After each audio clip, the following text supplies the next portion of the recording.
কথা বলছি আমি ডক্টর মিজানুর রহমান। বিভিন্ন কারণে ছেলে এবং মেয়ে উভয়ই বন্ধ্যাত্ব হতে পারে অথবা বাবা-মা হতে পারছেন না।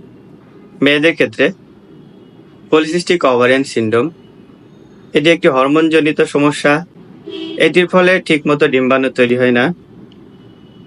থাইরয়েড হরমোনের সমস্যা, থাইরয়েড হরমোনের সমস্যা হলে হরমোনের ভারসাম্য বিঘ্নিত হয়। টিউব ব্লক হলে শুক্রাণু এবং ডিম্বাণুর মিলনে বাধা তৈরি হয়।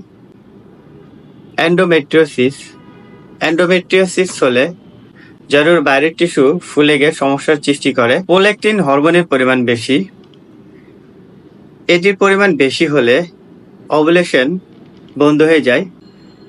জরায়ুতে ফাইব্রয়েড হলে বোনের জন্য জায়গা কমে যায়।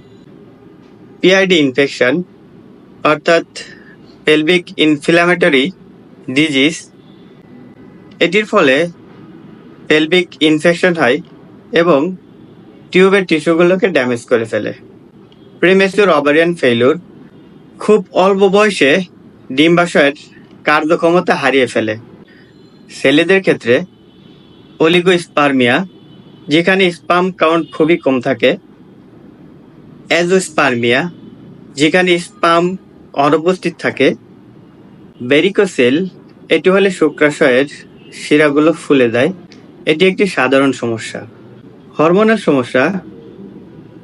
সমস্যা হলে টেস্টোস্টেরন এবং অন্যান্য হরমোন এর সমস্যা হয়। অর্কাইটিস, এপিডিডাইমাইটিস, এগুলো হলো ইনফেকশন জনিত রোগ।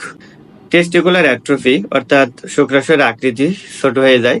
ক্লাইনফিল্টার সিনড্রোম, এটি জন্মগত বংশগত জেনেটিক সমস্যা।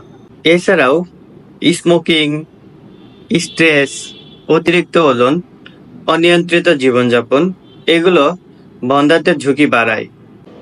সঠিক চিকিৎসা নিন, সুস্থ থাকুন, আপনার বাবা-মা হওয়ার স্বপ্ন পূরণ হোক।